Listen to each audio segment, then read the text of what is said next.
시황에 대해 간단히 말씀을 드리자면 저는 주식시장은 여전히 긍정적으로 보고 있습니다. 제가 작년 10월 이후로 주식을 사야 한다고 계속 말씀을 해왔는데 그 이유는 금융장세의 성격을 띤 강세장을 예측했기 때문입니다.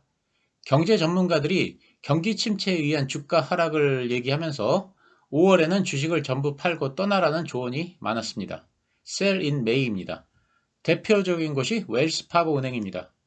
약 한 달 전인 4월 14일에 웰스파고 은행에서는 고객들에게 편지를 보냈습니다. 실리콘밸리 은행 파산 여파로 미국의 경기 침체 가능성이 커지고 있다면서 주식 투자자들은 5월이 오기 전에 주식을 팔고 시장을 떠나야 한다고 편지에서 강조했습니다. 웰스파고는 향후 수개월 이내에 최대 10%까지 급락하게 될 것이라고 경고하면서 이미 S&P 지수는 올해 최고치에 도달했다고 말했습니다. 이미 최고치에 도달했다는 말은 이제 하락할 일만 남았다는 의미입니다. 그 당시 제가 웰스파고의 이러한 의견을 전달드리면서 저희 생각은 웰스파고와는 다르다는 말씀을 드렸습니다.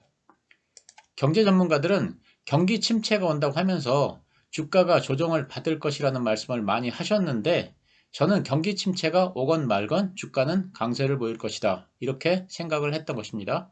그 이유는 금융장세를 예측했기 때문입니다. 금융장세는 경기와 관계없이 주가가 오르는 것을 말합니다. 금융장세를 예측한 이유는 코로나19 이후로 너무나도 많이 풀린 유동성이 아직 제대로 회수되지도 않은 상태인데 더 이상 통화 긴축을 하기가 어렵게 되었기 때문입니다. 그러면 여전히 풍부한 유동성이 실물 경제로 들어가거나 아니면 자산 시장으로 흡수되거나 둘 중에 하나입니다. 최근 2년간은 유동성이 실물 경제로 유입돼서 가파른 인플레이션을 유발했습니다. 하지만 이제는 인플레이션이 급격하게 축소되고 있습니다. 그런 조짐은 작년 10월부터 나타났습니다. 이 의미가 뭐냐 하면 풀려난 유동성이 이제는 실물 경제보다는 자산 시장으로 흡수가 된다는 것입니다. 그래서 제가 작년 12월 말부터 금융장세에 의한 자산 시장의 상승을 예상했고 그래서 조종시마다 매수를 강조했던 것입니다. 지금 보시는 화면은 M1입니다. 그래프를 보시면 2020년 코로나 때 엄청난 양적 완화가 있었습니다. 파란색 화살표로 표시된 부분이 2020년입니다. 통화량이 무려 500%가 늘었습니다. 그렇게 늘었던 유동성이 최근 통화 긴축 정책에 따라 50% 정도는 회수가 되었습니다만 2020년 이전에 비해 여전히 450%만큼 양적 팽창이 이루어진 상태입니다. 이렇게 증가한 유동성은 어떤 형식으로든 경제에 영향을 미치게 됩니다. 제가 저울을 가지고 설명을 해보겠습니다. 제가 자주 사용하는 방법인데 양팔 저울을 가지고 설명을 해보겠습니다. 지금 저울이 있습니다. 왼쪽에는 100달러 현금이 있고 오른쪽에는 50달러짜리 와인 2병이 있습니다. 그러면 양쪽이 각각 100달러로 균형이 맞습니다. 그런데 양적 완화를 해서 유동성이 2배가 되었다고 가정해 보겠습니다. 그래서 이번에는 왼쪽에는 200달러가 있습니다. 이 양팔 저울이 균형이 맞으려면 오른편 와인 값이 50달러에서 100달러로 인상이 되어야 합니다. 그래야 균형이 맞습니다. 유동성이 실물 경제로 들어와서 인플레이션을 발생시킨 경우입니다. 지난 2년간에 일어났던 현상입니다. 이제 달리 생각을 해보겠습니다. 왼쪽에는 100달러가 있고 오른쪽에는 50달러짜리 와인 한 병이 있고 50달러짜리 삼성전자 주식이 한 주 있습니다. 그런데 유동성이 2배가 돼서 왼쪽이 200달러로 늘어났습니다. 그리고 늘어난 유동성이 모두 자산시장으로 흡수돼서 50달러짜리 삼성전자 주식이 150달러로 상승했습니다. 그러면 와인값은 그대로 50달러입니다. 계산을 해보면 왼쪽은 200달러, 오른쪽은 150달러짜리 삼성전자 주식 한 주, 그리고 50달러짜리 와인이 한 병 있습니다. 그래서 왼쪽과 오른쪽이 균형이 맞게 됩니다. 이 경우는 늘어난 유동성이 실물 경제가 아니라 자산시장으로 흡수돼서 자산시장 가격을 상승시킨 경우입니다. 작년 10월부터 일어나고 있는 현상입니다. 그래서 저는 금융장세에 의한 주식시장의 상승을 예상한 것입니다. 인플레이션 시대에는 연준이 실질금리가 플러스가 될 때까지 금리를 올린 후 금리 인상을 중단했습니다. 그리고는 금리를 올리지 않습니다. 무슨 얘기냐면 기준금리가 소비자 물가 상승률보다 높을 때까지 계속 금리를 올린 후 금리 인상을 중단했다는 얘기입니다. 지금까지는 계속 소비자 물가 지수 상승률이 기준금리보다 높았습니다. 그런데 이번에 금리를 올리는 바람에 기준금리가 5.25%가 됐고 CPI 상승률은 4.9%로 떨어졌습니다. 그래서 드디어 기준금리가 소비자 물가 상승률보다 높아졌습니다. 그러면 금리 인상은 끝난 겁니다. 인플레 수치가 높으면 다음번에 금리를 또 올린다는 의견이 있지만 저는 금리 인상은 끝났다고 생각합니다. 금리 인상이 끝났으면 이제 이 금리를 올리지도 않고 내리지도 않고 계속 그대로 유지할까요? 물론 연준에서는 그렇게 얘기하겠지만 저는 그렇지 않다고 생각합니다. 통상적으로 금리를 그대로 유지하는 기간은 그렇게 길지 않았습니다. 기껏해야 6개월 정도이고 그 이후에는 항상 금리를 내렸습니다. 파월 의장은 향후 데이터를 보고 금리를 결정하겠다고 했습니다. 근원 소비자 물가 중 가장 큰 비중을 차지하는 임대료가 드디어 꺾이면서 물가지수의 하방 압력이 커지고 있습니다. 앞으로 물가가 더 떨어지면 금리를 내리라는 압력이 거세질 것입니다. 예를 들면 소비자 물가지수가 3%대로 하락을 했는데 금리는 여전히 5.25%를 유지할 수는 없습니다. 금리를 소비자 물가지수와 비슷하게 내려야 합니다. 그때가 되면 파월 의장은 아마도 데이터가 그렇다고 하면서 금리를 내릴 것입니다. 설사 금리를 내리지 않아도 주식시장, 금융시장에서는 계속 금리 인하를 기대할 것이고 기대가 있다는 것만으로도 주식시장의 강세 요인이 될 것입니다. 물론 마음에 걸리는 게 없는 건 아닙니다. 우리나라 환율이 계속 약세를 보이고 있는 건 좀 찜찜한 요소이긴 합니다. 전문가들은 반도체 수출의 부진에 의한 무역수지의 악화가 원화 약세의 결정적 요인이라고 합니다. 저도 이 말에 동의를 합니다. 하지만 경제 전문가들이 간과하는 한 가지가 더 있습니다. 과거에는 달러가 약세면 원화 강세, 달러가 강세면 원화 약세 이런 식으로 얘기를 할 수 있었습니다만 지금은 상황이 그렇지 않습니다. 바로 유로화 때문인데요. 유로화가 제로금리였을 때는 유로화를 생각할 필요가 없었습니다. 하지만 유럽이 금리를 크게 올리면서 이제는 원화의 환율에 대해 생각할 때 유로화도 같이 생각을 해야 하는 입장이 됐습니다. 유로 금리가 원화보다 더 높아지면서 외화가 해외로 유출될 동기가 하나 더 생긴 것입니다. 만약 일본이 금리를 올린다면 엔화도 같이 생각해야 하는 그런 상황이 됐습니다. 좀 복잡한 상황이 된 것입니다. 부채 한도 협상이 큰 문제 없이 마무리될 것이라는 낙관론이 시장을 지배하고 있습니다. 하지만 아직 100% 낙관하기는 이릅니다. 만약 다음 주에 부채 한도 협상이 삐끗하면 주가가 한 번쯤 하락할 수도 있습니다. 이때는 주식을 싸게 살 수 있는 기회입니다. 혹시라도 부채 한도 협상이 난항을 겪고 그것 때문에 주가가 하락한다면 저는 적극적으로 매수의 관점에 서야 한다고 생각합니다. 저도 이때를 대비해서 최근에 현금을 좀 준비했습니다. 물론 제 생각이니 참조만 하시기 바랍니다. 지난주 주식시장은 엔터주의 강세와 반도체 관련주의 강세로 요약할 수 있을 것 같습니다. 특히 JYP를 필두로 한 엔터주가 어닝 서프라이즈 실적을 발표하면서 주가가 단기 과열권까지 올라온 상태입니다. 하지만 저는 이게 상승의 끝은 아니라고 생각하고 있습니다. 조정 후에 다시 상승할 것으로 예상하고 있어서 만약 보유하고 계신 분들은 급히 서둘러서 매도할 필요는 없다고 저는 생각합니다. 개인적으로는 저도 YG 엔터테인먼트를 매수해 볼 생각을 가지고 있습니다.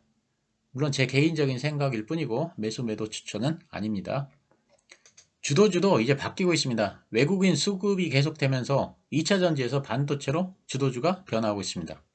삼성전자를 비롯한 반도체 관련주도 움직임이 심상치 않게 나타나고 있습니다.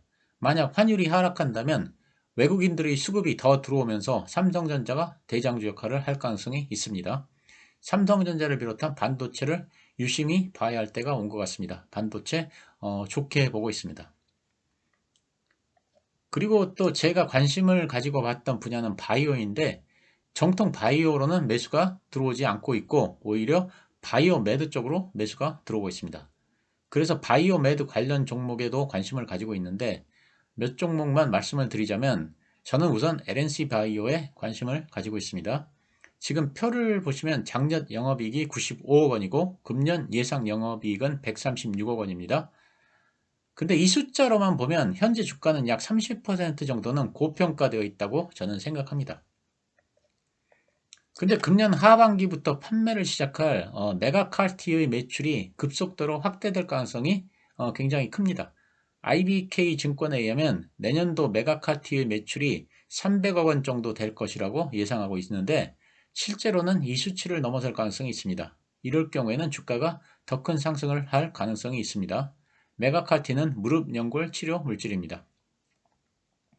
참고로 소개를 해드리고 싶은 에피소드가 있는데 한 애널리스트가 쓴 글입니다. 그는 주식을 분석하면서 알게 된 사실은 밸류에이션이 중요하긴 하지만 그보다는 기업 자체의 경쟁력이 더 중요하다고 했습니다.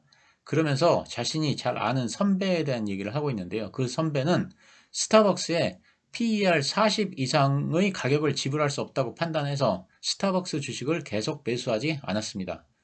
그런데 그 후로 스타벅스는 100배 이상 수익을 냈습니다. 그래서 그 선배의 사무실을 가면 앞으로는 이 같은 실수를 반복하지 말라는 징표가 있다고 합니다.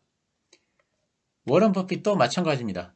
초창기 월마트 주가가 워런 버핏이 생각하는 것보다 조금 더 올랐다고 합니다. 아주 조금 더 올랐다고 합니다. 그래서 월마트 주식을 사지 않았는데 그때의 그 결정을 워런 버핏과 찰리 먼거는 평생 후회하면서 그때 월마트 주식을 사지 않은 것은 100억 달러짜리 실수였다고 말합니다. 참고로 찰리 먼거는 세상에는 두 가지 실수가 있다고 하면서 첫째는 아무것도 하지 않는 것, 둘째는 대량으로 매수해야 할 주식을 눈꼽만큼 매수하는 것이라고 했습니다. 이런 실수는 재무제표에는 잡히지 않지만 사실상은 수십억짜리 실수라고 했습니다. 이번에는 턴어라운드 종목입니다. 제가 관심을 가지는 턴어라운드 종목은 라파스입니다. 잘만 하면 제2의 TNL이 될 가능성이 있기 때문에 관심을 가지고 보고 있습니다. 지금 보시는 바와 같이 TNL은 꾸준한 상승을 보이고 있습니다. TNL이 꾸준히 상승을 하는 이유는 여드름 패치와 마이크로 니들의 수출 고성장으로 인해 매출과 영업이익이 급속히 증가하고 있기 때문입니다. 그런데 라파스가 지난달부터 마이크로 니들 여드름 치료제의 일반 의약품 상용화에 성공한 후에 ODM 방식으로 미국에 수출하기 시작했고 그래서 매출 성장이 본격화되고 있습니다. TNL의 제품과 거의 비슷합니다. 그래서 라파스의 제품도 미국이나 유럽 등 해외에서 큰 히트를 칠 가능성이 있습니다. 그래서 관심 종목에 넣어두고 5월 25일에 있을 회사의 IR 그리고 향후 미국 진출 결과에 따른 그 자료를 팔로우할 예정입니다. 턴어라운드 종목을 하나 더 말씀드리자면 한스 바이오메드입니다.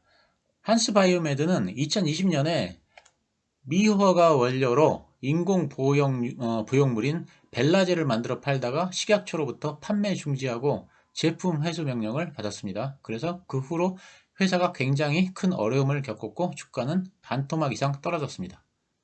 하지만 이제는 그 어려움에서 벗어나면서 서서히 턴어라운드 하고 있습니다. 최근에는 52주 신고가도 기록했습니다. 이 회사를 보면 민트 리프트라는 리프팅실이 미국 시장에서 90%를 점유하고 있고 아까 말씀드린 그 인공 유방보형물 벨라젤에 대한 행정 처분도 기간이 끝나면서 내년부터 다시 중국에서 판매를 개시할 생각입니다. 저는 이 회사를 보면 그 오스템 임플란트의 초창기 모습이 생각납니다. 급등할 종목은 아니지만 몇 년에 걸쳐 장기적으로 꾸준히 상승할 가능성이 있는 종목으로 생각하고 있습니다. 참고로 오스템 임플란트가 이 회사의 2대 주주인데 2020년에 한스 바이오메드가 어려움에 처했을 때 그 오스템 임플란트를 상대로 전환사채를 발행했고 전환사채를 최근에 주식으로 전환하면서 오스템 임플란트가 2대 주주 자리에 올라섰습니다. 한스 바이오메드는 2분기 실적이 큰 폭으로 적자를 기록했는데 이 때문에 주가가 최근에 조정을 보이고 있습니다. 하지만 이건 전환사채에 의한 그 장부상 손실일 뿐이고 실제 현금이 유출된 것은 아닙니다. 즉 주가가 올랐기 때문에 나타나는 회계적 처리의 결과입니다. 기회가 되면 추후에 이 종목을 심층적으로 다시 분석을 해보겠습니다. 그리고 라파스나 한스바이오메드는 둘 다 턴어라운드 종목임을 다시 말씀드립니다. 자, 요약하자면 첫째, 주도주가 2차전지에서 반도체로 변화하는 모습을 보이고 있습니다.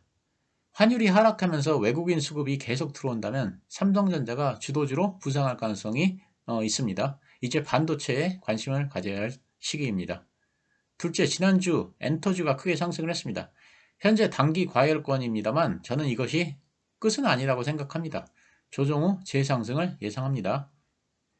보유하신 분들은 너무 성급하게 차익 실현을 할 필요는 없다고 생각되지만 제 생각일 뿐이니까 매수나 매도 추천은 아닙니다. 셋째, 혹시 개별 종목을 좋아하시는 분들은 특히 미용과 관련된 바이오메드 종목들도 공부를 해보시기 바랍니다. 그리고 제가 말씀드린 종목들 매수 추천 아닙니다. 저도 이런 종목들에 관심을 가지고 현재 공부를 하고 있는 중이라 소개를 드려봤습니다. 감사합니다.